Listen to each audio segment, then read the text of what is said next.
Bonjour Andrea. Bonjour Damien. Allez, on va parler d'un défi sportif incroyable, on va dire vraiment costaud. C'est vrai que suite aux différents confinements, on le sait, la morosité ambiante, la récurrence du télétravail ont malheureusement pris beaucoup le dessus pour beaucoup de Français. Mais ce n'est pas le cas de 6 jeunes femmes que vous avez rencontrées qui se sont lancées un défi dingue parce qu'à la base, je crois, elles ne sont pas spécialement sportives. Pas ou peu sportives. Alors ces 6 filles, elles sont originaires de l'Est de la France. 6 copines, même profil, quadragénaires, mères de famille, chefs d'entreprise ou cadres dirigeantes.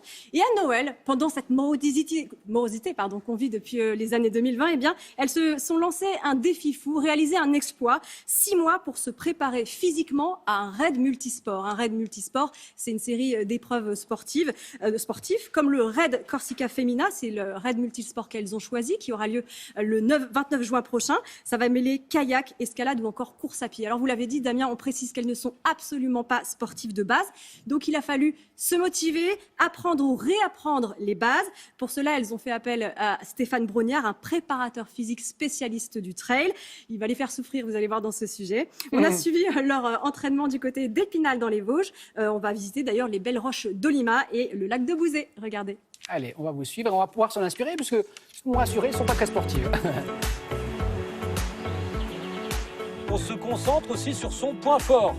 Malgré des emplois du temps fournis, malgré une vie de famille, malgré des enfants avec une scolarité qui n'est pas forcément simple de gérer en ce moment, on va montrer que finalement, nous, on peut faire quelque chose de positif. On peut pousser encore les murs de notre emploi du temps pour faire du sport, se faire plaisir. Tu bricoles, Angel, franchement. Mais tu sais, tu fais rien là. Tu bricoles. Allez, gaz, on tourne autour de l'arbre, le tronc d'arbre, les obstacles. Allez, gaz. Les premiers temps, j'avais envie de le gifler. Moi, je suis chef d'entreprise, on ne me parle pas comme ça. J'avais envie de le gifler et de partir. Sauf que très rapidement, je me suis rendu compte que c'est moi qui lui avais donné cette mission-là. Et pour ça, il fallait nous violenter un peu. Beaucoup de travail de préparation physique générale, poids du corps, comme on a pu le faire au cours de cette journée. Ça, elles en ont fait beaucoup tout l'hiver. De la course mélangée à beaucoup d'exercices. Le sportif, quand il débute, peut vite s'ennuyer ou vite baisser les bras ou trouver s'ennuyer. Donc, il a fallu le rendre ludique. Il va falloir être endurant, il va avoir de la force et il ne faut pas se blesser.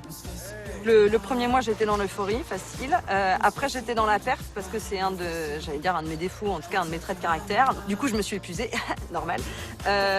Et ensuite, Stéphane m'a rebriefé en me disant non, là, t'as un palier, tu fais une pause et ensuite tu reprends l'entraînement et du coup, tes performances vont être encore meilleures. Et il avait raison. On est exactement sur la même philosophie que le boulot. Si on passe son temps à se dire qu'on a mal, on se met assis le cul par terre, en position fétale, on pleure et ça ne fait rien avancer du tout, quoi. Et en attendant, on a toujours nos collaborateurs à payer, et les gamins à nourrir le soir, donc ça ne sert à rien. Comment tu te sens là? Cuite, totalement cuite. Mais content d'être là. Puis il y a le côté groupe aussi où on se sent soutenu, on a envie d'y aller quoi. Alors, pour la séance au lac de Bouzet, c'est la fameuse séance PPG. 7, 6. Effectivement, il y a 6 mois en arrière, c'était pas du tout les mêmes filles. Mais surtout, la liberté qu'elles se sont offertes d'avoir désinhibé beaucoup de choses.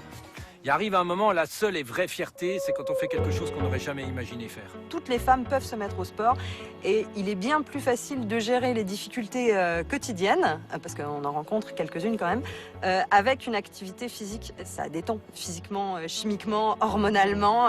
Le fait de se mettre en mouvement aide à assumer le reste. Oh, c'était dur là. Allez ma grande, ça va aller. Oui ma biche.